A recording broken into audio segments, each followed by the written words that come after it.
কৰাৰ কাৰণে মই আপোনালোকক ধন্যবাদ জনাইছোঁ। লগতে মোৰ এই অনুষ্ঠানটিৰ প্ৰতি যি অৱদান, সেই অৱদানটোক অৱদান হিচাপে ধৰি ল'ব নালাগে। মোৰ দায়িত্বৰ ভিতৰতহে মই কৰিছোঁ, মই দায়িত্ব বুলিয়ে ভাবি লৈছোঁ। গতিকে যিহেতু মোৰ ধৰ্মৰ ওপৰত বিশেষ জ্ঞান নাই, কাৰণ মই সেইখিনি চৰ্চা এতিয়ালৈকে কৰিব পৰা মই ছাত্ৰ ছাত্ৰীক পঢ়োৱাৰ কাৰণে ব্যৱস্থা কৰিছোঁ। আৰু সেই হিচাপে মই গাঁওখন এই সুযোগতে মই দুআষাৰ কথা ক'ব আৰু বিচাৰিছোঁ। গাঁওখনত ধৰ্মৰ যেনেকৈ প্ৰয়োজন, কিবা অভাৱ হয়,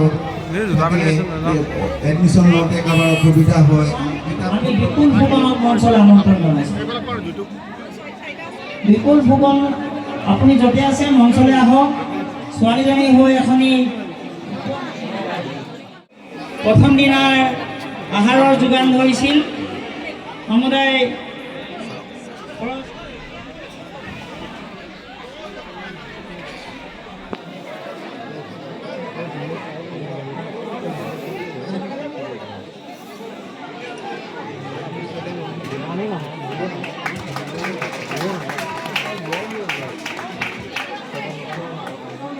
শিৱসাগৰ জিলাৰ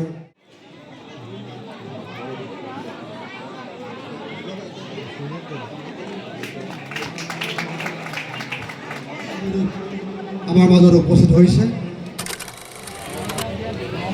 আপোনালোক সকলোকে মই মোৰ জ্ঞাপন কৰিছোঁ। এইমাত্ৰ আমাৰ নাজিৰাৰ ভোটা পুৰুষ স্বৰূপ আমাৰ গোহাঁই ডাঙৰীয়াই আপোনালোকক ধুনীয়া কথা কৈ গৈছে। কাৰণ আমাৰ ধৰ্মীয় নাটবিলাকৰ জৰিয়তে আমাৰ আধ্যাত্মিক চিন্তা চৰ্চাবিলাক আজিকালি আমাৰ সমাজত লাহে লাহে কম হৈ আহিছে। গতিকে এই ভাওনাৰ জৰিয়তে আপোনালোকে এটাই শিক্ষা পাব, আপোনালোকে চাব যিকোনো ভাওনাই নহওক লাগিলে ভাওনাৰ শেষত সত্যৰ জয়, অসত্যৰ পৰাজয়। অসুৰসকল বহুত প্ৰতাপী, বহুত শক্তিশালী হয়, কিন্তু হ'লেও অৱশেষত গৈ সেই অসুৰে মৃত্যুবৰণ কৰিবলৈ বাধ্য হয়। মানে আমাৰ সমাজত এটাই কথা আছে, সেইটো হৈছে সত্যৰ প্ৰতি যদি আমি আসক্তি থাকে আমাৰ, বা সত্যৰ বাবে যদি আমি কাম কৰোঁ, তেতিয়া এটা দিনত আমাৰ জয় অনিবাৰ্য। যি হ'লেও আমাৰ গোহাঁই ডাঙৰীয়াই গোটেইখিনি কথা আপোনালোকৰ মূল তত্ত্ববিলাক কৈ গৈছে। কিন্তু মোৰ মনত এটা কথা আছে, মই বাৰে বাৰে এটা অনুভৱ কৰোঁ, আমাৰ ক্ৰমান্বয়ে অসমীয়া জাতিটো নিশ্চিনৰ পথলৈ আমি আগবাঢ়িছোঁ। গতিকে মই আপোনালোক সকলোকে আহ্বান জনাইছোঁ, আমি অসমীয়া জাতিটোৰ বৃহৎ শিপাডাল আৰু শক্তিশালী কৰিবৰ কাৰণে আমি ক্ষুদ্ৰ ক্ষুদ্ৰ মানসিকতাবিলাক ত্যাগ কৰি এজোপা বৃহৎ অসমীয়া গছ হিচাপে গঢ় দিবৰ কাৰণে সকলোৱে সহযোগিতা কৰাটো মই বাঞ্ছা কৰোঁ। কাৰণ সঁচা কথা ক'বলৈ গ'লে আমাৰ অসমীয়া জাতিটো আজিকালি ধৰ্মৰ নামত, জাতি জনগোষ্ঠীৰ নামত, আমাৰ বিভিন্ন সম্প্ৰদায়ৰ নামত ক্ৰমান্বয়ে ভাগ হৈ হৈ হৈ হৈ অসমীয়া জাতিটো লাহে লাহে দুৰ্বল হৈ পৰিছে।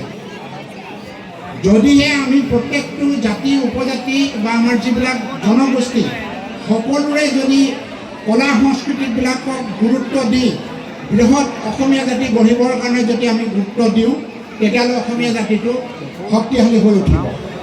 সঁচা কথা ক'বলৈ গ'লে আজি কিছুদিনৰ আগলৈকে আমাৰ উত্তৰ পূৰ্বাঞ্চলৰ 7খন ৰাজ্য এখন বৰ অসম হৈ আছিল। কিন্তু লাহে লাহে লাহে লাহে ভাগি ভাগি ভাগি ভাগি এতিয়া 7 ভনী হ'ল। আৰু যদি এইদৰে যদি আমাৰ ভাগি গৈ থাকে, অসমৰ অৱশেষত গৈ আমাৰ অসমৰ অস্তিত্বই নাইকিয়া হ'ব। গতিকে সেইকাৰণে মই আজি এই মঞ্চত আপোনালোকক সকলোকে এটাই আহ্বান জনাওঁ, প্ৰত্যেকৰে কলা কৃষ্টি সংস্কৃতি সকলোবিলাককে সন্মান জনাই বৃহৎ অসমীয়া জাতিৰ গঠনত সকলোৱে সহযোগ কৰক আৰু মূল ঘাই শিপাডাল যাতে আমি অসমীয়া জাতি হিচাপে থাকোঁ, কিন্তু নিজৰ কলাকৃতিবিলাক অসমীয়া জাতি। প্ৰধান শিক্ষক মহোদয় আমাৰ সভাপতি, তেখেতে মোৰ সম্বৰ্ধনা জনাৰ পূৰ্বে হস্পিটেলৰ সন্দৰ্ভত দুআষাৰ কথা ক'লে। মই আপোনালোকৰ জ্ঞাতাৰ্থে মই দুআষাৰমান কথা কৈ থৈ যাওঁ, কাৰণ আৰু মই বেছিদিন ইয়াত নাথাকিম। মোৰ খুব কমটি দিনৰ ভিতৰতে মোৰ ইয়াৰ পৰা ট্ৰেন্সফাৰ হ'ব, মই আপোনালোকক এৰি থৈ গুচি যাম। কিন্তু মই লিগিৰি পুখুৰীত আহিবৰ পাছৰ পৰা আমাৰ দুখীয়া ৰাইজৰ কাৰণে কেইটামান বস্তু মই প্লেন কৰি আনিছোঁ। প্ৰথম কথা হ'ল ডাঙৰ হস্পিটেলৰ কাৰণে যিখন 100খন বিচনা, সেইখনৰ কাৰণে মই লাগিলোঁ। সেইখন আপোনালোকৰ সফল। কাইলৈ পৰহিলৈ 100খন বিচনাখন মুকলি হ'ব। তাৰ পাছত অক্সিজেন প্লেনটো আনি থৈছোঁ, কিন্তু অলপ অক্সিজেন প্লেনটোত ইলেক্ট্ৰিক ছাপ্লাই অলপমান খেলি মেলি হৈ থকাৰ কাৰণে আমি অক্সিজেন প্লেনটো ষ্টাৰ্ট নাই কৰা, আৰু সেই অক্সিজেন প্লেনটো আমি নতুন হস্পিটেলত ষ্টাৰ্ট কৰিম বুলি ভাবি থৈছোঁ। এটা আমি ডায়েলিচিছ চেণ্টাৰ আনিছোঁ। আমাৰ এইটো ডায়েলিচিছ চেণ্টাৰ খুলিবলৈ আমাৰ সিদ্ধান্তই হৈছিল, কিন্তু হঠাতে মিছন ডিৰেক্টৰৰ পৰা এটা লেটাৰ আহিলে যে আমাৰ স্বাস্থ্য মন্ত্ৰী ডাঙৰীয়াই এখন মুকলি কৰিব লাগে। গতিকে আমাৰ সেইটো আমি খন্তেকৰ বাবে আমি তাক পষ্টপন কৰি থৈছোঁ। ইয়াৰ বাদেও মই আৰু এটাৰ কাৰণে এটা মই এগ্ৰিমেণ্ট কৰি থৈছোঁ। সেইটো হৈছে জনসাধাৰণৰ খুব আৰ্লি ষ্টেজত, খুব আৰম্ভণিতে মুখৰ কেঞ্চাৰ যাতে ডিটেক্ট কৰিব পাৰে। আমাৰ শিৱসাগৰত ক'তো সেইটো চেণ্টাৰ নাই। মই অৰেল কেঞ্চাৰ ডিটেকশ্যনৰ কাৰণে ONGC আৰু এটা NGOৰ লগত মই এগ্ৰিমেণ্ট কৰিছোঁ, আৰু সেইটো খুব কমটি দিনৰ ভিতৰতে আপোনালোকৰ ৰাইজৰ মাজত সেইটো পাব। যিটো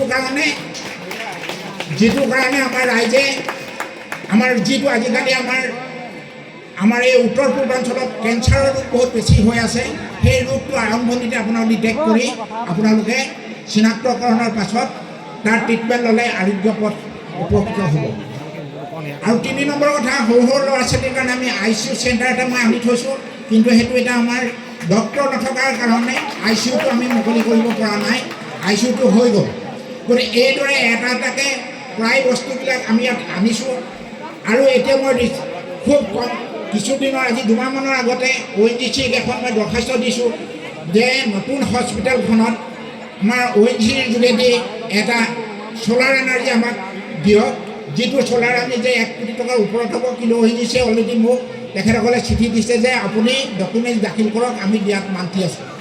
গতিকে সেইটো হ'লে ৰাইজে 24 ঘণ্টা সময় হস্পিটেলত কাৰেণ্ট পাব, যিটো কাৰণে আমাৰ জনসাধাৰণ, দুখীয়া জনসাধাৰণ উপকৃত হ'ব। এই কমটি দিনৰ ভিতৰত অহা সোমবাৰৰ পৰা আপোনালোকৰ গৌৰৱৰ কথা, আমি এবছৰীয়া 5জন ডক্টৰ আনিছোঁ, গোটেইকেইজন স্পেচিয়েলিষ্ট। এজন মেডিচিন স্পেচিয়েলিষ্ট, এজন চাৰ্জাৰী স্পেচিয়েলিষ্ট, এজন গাইনকলজিষ্ট, এজন পেথলজিষ্ট আৰু এজন এনাস্থেচিষ্ট। অহা সোমবাৰৰ পৰা তেখেতসকলে কাৰ্যত জইন কৰিব। গতিকে সেইটো আপোনালোকৰ কাৰণে এটা অৱদান আহিছে। গতিকে ৰাইজে আশীৰ্বাদ কৰক যাতে আৰু আমাৰ এই অঞ্চলটো দুখীয়া ৰাইজে সেৱা পাবৰ কাৰণে আৰু উন্নত হওক। মই সেইটোকে বাঞ্ছা কৰোঁ, কাৰণ আমাৰ সঁচা কথা ক'বলৈ গ'লে আমাৰ গোহাঁই ডাঙৰীয়া আছে। গোহাঁই ডাঙৰীয়াই যথেষ্ট এইখিনি ক্ষেত্ৰত আগভাগ ল'ব। আপোনালোকে খালি তেখেতক আমাৰ এই যিবিলাক বস্তু লাগে তেখেতসকলক গঠনমূলকভাৱে আলোচনা কৰি অঞ্চলটো উন্নতিৰ কাৰণে কেৱল মাত্ৰ হস্পিটেল বুলিয়েই নহয়, বিভিন্ন ক্ষেত্ৰত যিবিলাক উন্নয়নমূলক কাৰ্যসূচী আপোনালোকে হাতত লয়, সেই সামাজিকভাৱে তেখেতৰ লগত আলোচনা কৰি সমাধান কৰিবলৈ আপোনালোকে চেষ্টা কৰক। তাকেই মই ভগৱানৰ ওচৰত প্ৰাৰ্থনা কৰিছোঁ মোৰ এই দুখীয়া ৰাইজখিনি উদ্ধাৰ কৰক। ইয়াকে কৈ মই আজি সমূহ ৰাইজক মোৰ আকৌ পুনৰ সেৱা জনাইছোঁ, আৰু মোৰ এই অঞ্চলটো উন্নত হওক আৰু এই অঞ্চলটো ৰাইজে সদায় সুখ শান্তিত থাকক। তাকে ভগৱানৰ ওচৰত প্ৰাৰ্থনা কৰি মই মোৰ বক্তব্য সামৰি লৈছোঁ।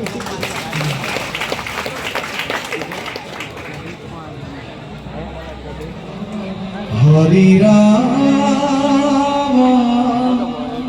ৰাম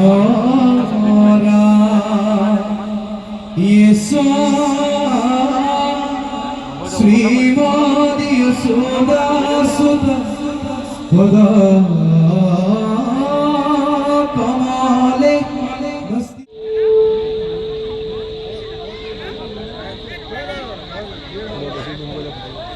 জয় হদিব্ৰা জয় ৰাম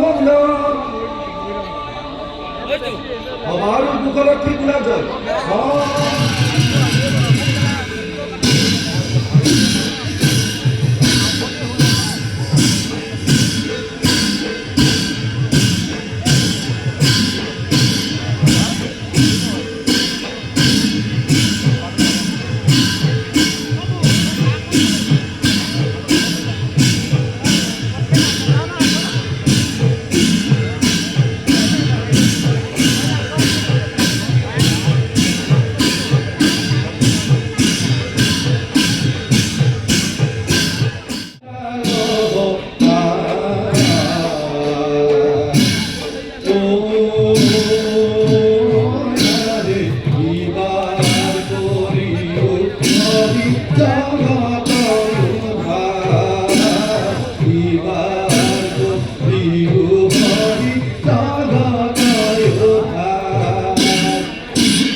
Hey!